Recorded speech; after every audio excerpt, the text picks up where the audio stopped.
ఓం నమ శివాయ. ద్రవిడ దేశంలో ఒక గ్రామంలో విపరీతమైనటువంటి కరువు ఏర్పడింది. ఆ సందర్భంగా ఆ ఊళ్ళో జనమంతా కూడా పశువులతో సహా కట్టుబట్టలతోటి వేరే ఊరికి బ్రతుకు తెరువు కోసం ప్రయాణమై వెళ్తున్నారు. కానీ ఆ ఊర్లో ఒక శివాలయం అనేది ఒక దేవతార్చన బాగా జరుగుతున్నటువంటి ఒక శివాలయం ఉంది. అద్భుతమైన భక్తి తాండవిస్తూ ఉంటుంది. ఆ శివాలయంలో ఒక మంచి వైబ్రేషన్ తెలుస్తూ ఉంటుంది. ఎందుకని అంటే శివలింగం ఒకటైతే అక్కడ అర్చన చేసేటటువంటి పూజారి భక్తి ఇంకొక వైబ్రేషన్. ఇది బాగా అర్థం చేసుకోవాలి మనం.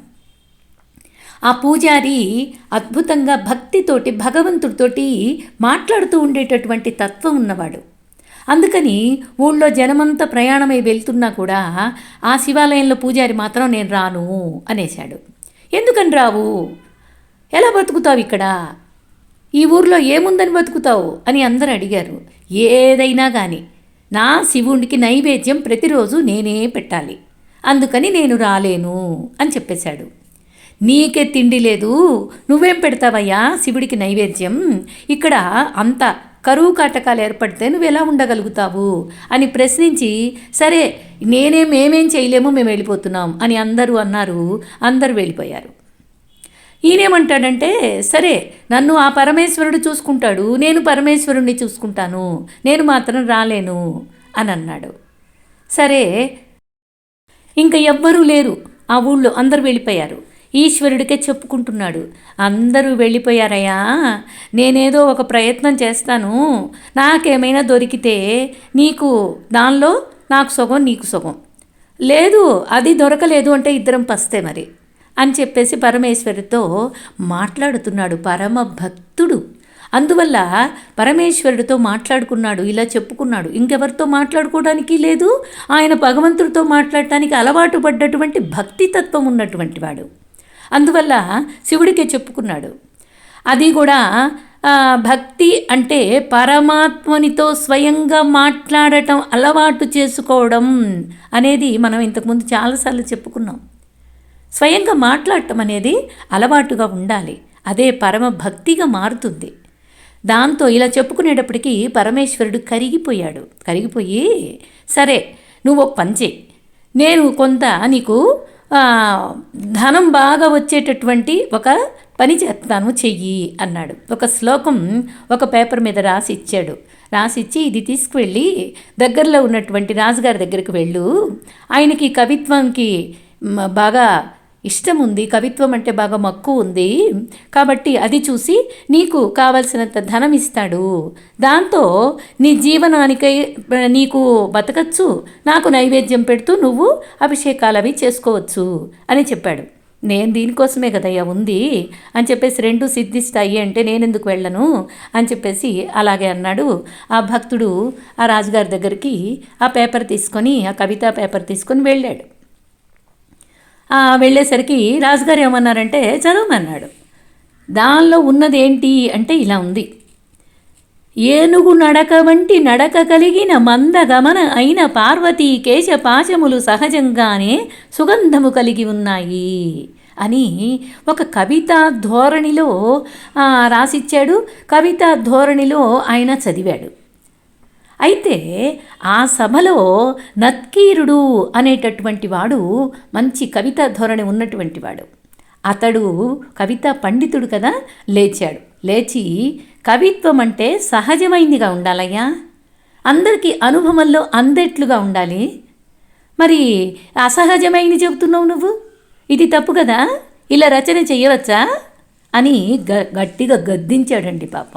గద్దించేటప్పటికీ పాపం ఆ అర్చకుడు, అయ్యా నాకు కవిత్వం రాదు అని బిక్కమొహం పెట్టుకొని నన్ను క్షమించండి అని కాళ్ళ మీద పడిపోయాడు. ఇది నాకు పలానా ఊరి, నేను ఆ ఊళ్ళో ఉన్నాను, ఆ కరువు కాటకాలకి పరమేశ్వరుడు రాసి మీ దగ్గరికి పంపించాడు, అందువల్ల నేను దీన్ని తీసుకొని వచ్చాను, నాకేమీ రాదు అని చెప్పి ఒప్పుకున్నాడు. క్షమించమని అడిగాడు. ఆ తప్పప్పులు నాకు తెలియవయ్యా, నాకు అన్నం లేదు, ఆ శివుడికి నైవేద్యం లేదు, అని నేను ఏడుస్తుంటే ఇది రాసిచ్చాడు. ఈ రాజుకు వచ్చి వినిపించమన్నాడు, అందుకని వచ్చాను అని చెప్పేసి వేడుకున్నాడు. పొమ్మన్నాడు నత్కీరుడు. ఇలా చెప్పుకున్నప్పటికీ అతని మనసు కరగలేదు. ఎందుకు అంటే నేను కవితా పండితుణ్ణి అనే అహంకారం నత్కీరుడికి. అందువల్ల వెళ్ళిపోవని చెప్పేసి పంపించేశాడు. తిరిగి బిక్కమొహం వేసుకొని వచ్చేసాడు. శివుడి దగ్గరికి వచ్చాడు.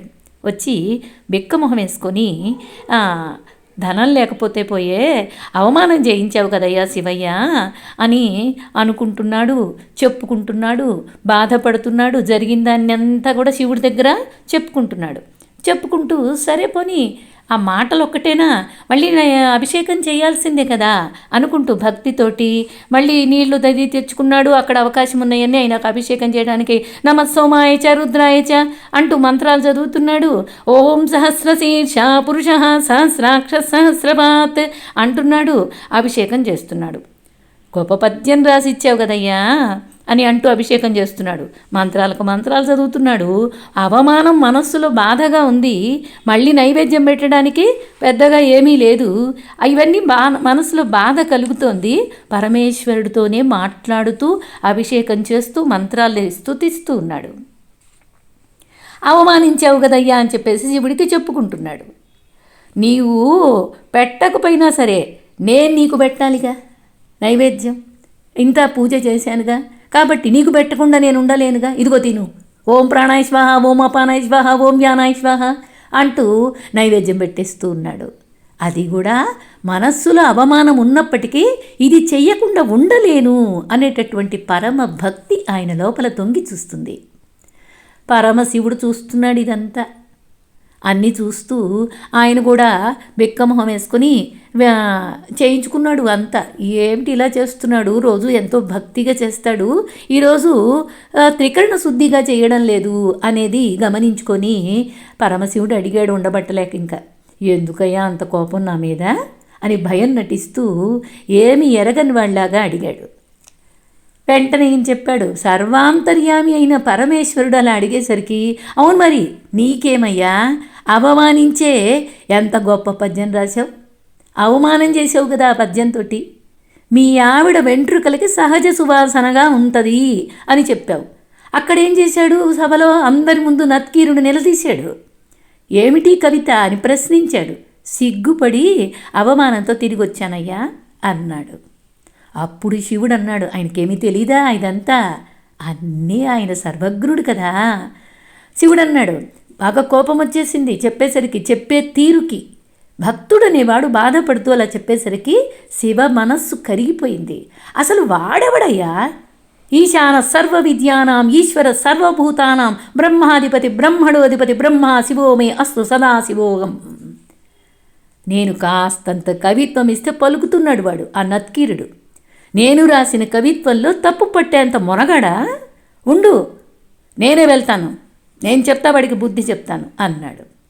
బ్రాహ్మణ వేషం ధరించాడు. ఈయనకి సాక్షాత్కారం అయింది. తలకు పాగా పట్టుకున్నంత బాగా చక్కగా తలకు పాగా పెట్టుకున్నాడు. రాజుగారి సభకి డైరెక్ట్గా వెళ్ళాడు. ఆ శివ వర్చస్సుకి అందరూ లేచి నిలబడ్డారు సభలో అందరూ. ఇంకా ఎవరిని ఏమీ అడగలేదు. ఏకంగా చాలా కోపంగా ఉన్నాడు కదా, ఏకంగా రాజుగారి దగ్గరికి వెళ్ళి నిలదీశాడు. అద్భుతమైన పద్యం ఒకటి నేను రాసి పంపించాను, అసూయతోటి నేను రాసిన పద్యాన్ని తప్పు పట్టారా మీరు, పద్యంలో తప్పు చూపించండి అని నిలదీశాడు.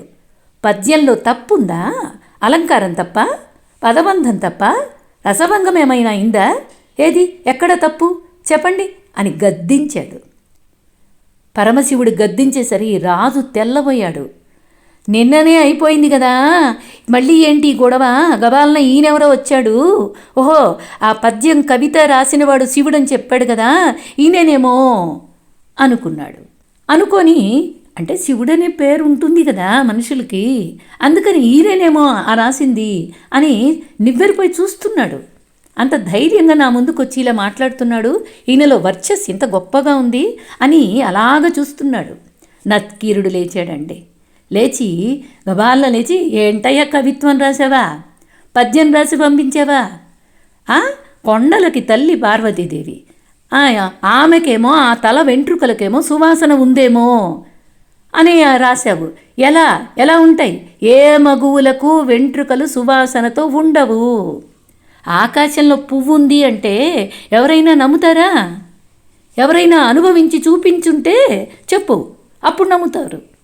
మేమేమళ్ళం ఆ సువాసన చూడలేదు, నీవేదో రాసి స్త్రీల కేశపాశమంతా సహజ సుగంధం అంటే ఎలా ఒప్పుకుంటాం? ఇది ఎవరైనా అనుభవం అయితే కదా ఒప్పుకునేది. అనుభవం ఎవరికీ లేదు కాబట్టి తప్పే అని గట్టిగా మాట్లాడాడు. పార్వతీదేవి కేశపాశములకు సహజ సుగంధం ఉందో లేదో చెప్పగలిగేవాడు ఎవడయ్యా? ఒక్క శంకరుడు మాత్రం చెప్పగలడు. ఆ శంకరుణ్ణి నేనే, ఆ అనుభవం నాదే. ఇప్పుడు కూడా నమ్మవా అని చెప్పి గట్టిగా ఆ పరమేశ్వరుడు నిలదీశాడు నత్కీరుణ్ణి. ఒక్క నత్కీరుడికి కనిపించేటట్లుగా నల్లని కంఠంతో హాలాహలాన్ని భక్షించాడు కదా, లోకాలను రక్షించాడు కదా. అట్లాంటి పరమేశ్వరుడు తన మూడో నేత్రాన్ని చూపించి, పార్వతి నా భార్య, నేను నిరంతరం నా భార్య కేశపాశాలను ఆ సుగంధ పరిమళాన్ని అనుభవిస్తాను, చవి చూసినటువంటి వాణ్ణి నేను.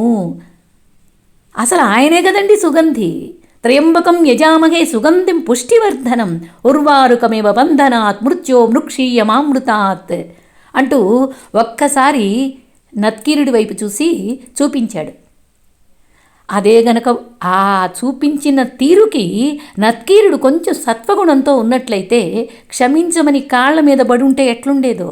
కానీ తల చుట్టూ కళ్ళు కలిగి ఉన్నా సరే నువ్వు చెప్పిన పద్యం తప్పే, నువ్వు మూడో నేత్రం చూపిస్తే నేనేమన్నా భయపడతాననుకున్నావా అంటూ అహంకారం అనేది ఎలా ఉంటుందో చూడండి. ఎవరూ చూడలే సభలో, నత్కీరుడు ఒక్కడే చూశాడు. అయినా సరే ఆ రజోగుణ ప్రభావం అలా నిలదీస్తుంది, అహంకార ప్రభావం అలా ఉంటుంది. అన్ని విద్యలకు ఆలవాలమైనటువంటి శంకరుడే వచ్చి చెబితే కాదని కొట్టిపడేశాడు. వెంటనే నువ్వు కుష్ఠవ్యాధితో పీడింపబడుగాక అని శాపమిచ్చేశాడు పరమశివుడు. ఉత్తర క్షణంలోనే ఒళ్ళంతా కుష్ఠవ్యాధితో కుళ్ళిపోయింది. ఇప్పుడు పరమశివుని కాళ్ళ మీద పడ్డాడు. అప్పుడు కానీ అర్థం కాలే, వెంటనే ఆ అనుభవం అయ్యేసరికి కాళ్ళ మీద పడిపోయాడు. అయ్యయ్యో నా తండ్రి, వచ్చిన 4 ముక్కలకి కన్ను మిన్ను గనక ప్రవర్తించానయ్యా, ఖచ్చితంగా అమ్మవారి కేశపాశాలు సుగంధభరితమే అయి ఉంటుంది, నన్ను అనుగ్రహించు, నాకు క్షమాభిక్ష పెట్టు అని గోలగోలగా ఏడ్చేశాడు, ప్రార్థన చేశాడు. నీవు కైలాస శిఖర దర్శనం చేస్తే తప్పితే నీకు మళ్ళీ తిరుగు ఆరోగ్యం దొరకదు, అప్పటిదాకా నువ్వు కుష్ఠవ్యాధితో బాధపడాల్సిందే అని చెప్పి వెళ్ళిపోయాడు శంకరుడు. అంతర్ధానం అయిపోయాడు, కుష్ఠవ్యాధితో బాధపడుతున్నాడు. అలాగా కైలాసం వైపు వెళ్ళాలి అని చెప్పేసి ఆ బాధతోనే నడుస్తూ ఉన్నాడు, వెళ్తూ ఉన్నాడు. కాలి వేళ్ళు ఒళ్ళంతా కుళ్ళిపోయింది, కాలి వేళ్ళు ఊడిపోతున్నాయి, చేతు వేళ్ళు కుళ్ళి ఊడిపోతున్నాయి. బాధపడుతూ వెళుతూ ఉంటే, ఏడుస్తూ ఉంటే సుబ్రహ్మణ్యేశ్వర స్వామి దర్శనమైంది. ఆయన దర్శనమయ్యి, ఓరి మా నాన్నగారి చెప్పింది కైలాస శిఖరం అంటే ఏమనుకున్నావు, కాళహస్తీశ్వర శిఖర దర్శనం, అది చేసుకోపో అని చెప్పేసి చెప్పాడు. తీసుకువెళ్ళి చూపించాడు. ఎప్పుడైతే కాళహస్తీశ్వర దేవాలయంలోకి వెళ్ళి ఆ పుణ్యక్షేత్రానికి వెళ్ళి అక్కడ ఆ శిఖర దర్శనం చేశాడు, వెంటనే కుష్ఠవ్యాధి అంతా మాయమైపోయింది. చక్కగా అక్కడ జ్ఞానోదయమైంది, అజ్ఞానమంతా పటాపంచలైపోయింది. అక్కడ ఉన్న పాతాళ గంగలో స్నానం చేశాడు. శంకరుని మీద ద్రవిడ భాషలో బ్రహ్మాండమైన కావ్య రచన చేశాడు. అమ్మవారి కేశపాశాలు సహజ సుగంధ భరితమే అని ఆయన కూడా ధ్యానంలో అనుభవించాడు. మహానుభావులు అనుభవించారు, మహర్షులు, జ్ఞానులు అందరూ కూడా ఆ అనుభవాన్ని అమ్మవారి కేశపాశాలు సుగంధ భరితమే అని అనుభవించారు. అది కవితా ధోరణి కాదు, అనుభవ ధోరణి, కవితా భాషలో వర్ణించుకున్నారు అని అప్పుడకు కానీ అర్థం కాలేదు. అక్కడ ఆ రాజు ద్రవిడ దేశంలో కదా ఇది జరిగింది, తన రాజ్యంలో పరమశివుడు సాక్షాత్తు దర్శనమిచ్చాడు అని ప్రతి సంవత్సరం కూడా పార్వతీ పరమేశ్వరుల కళ్యాణం జరిపించాలని నిర్ణయం చేసుకున్నాడు. అద్భుతంగా కళ్యాణం మొదలుపెట్టాడు. ఇది ఒక అద్భుతమైనటువంటి జరిగినటువంటి పరమ భక్తుని కథా చరిత్ర ఇది. ఇది విని మనం కూడా ఎటువంటి భక్తితో ఉండాలి, పరమేశ్వరుని ఎలా భక్తితో ప్రార్థన చెయ్యాలి, అహంకార భావాన్ని ఎలా పక్కన పెట్టాలి, ప్రేమతత్వంతో ఎలా జీవించాలి, భక్తితత్వంతో ఎలా ప్రార్థించాలి అనేది చక్కగా అర్థం చేసుకుంటూ భక్తి మార్గంలో ముందుకెళ్ళి జ్ఞాన మార్గాన్ని శిఖర దర్శనం చేసి మోక్ష పదాన్ని చేరుకుందాం. రాత్రికి కళ్యాణం అనేది మనం ఎలా ఉంటుంది, శివపార్వతుల కళ్యాణాన్ని వీక్షిద్దాం. కనులపూర్వకంగా భక్తిపూర్వకంగా శివపార్వతుల కళ్యాణాన్ని వీక్షిద్దాం, అనుభవపూర్వకంగా హృదయంలో ఆస్వాదిద్దాం. ఓం నమః శివాయ.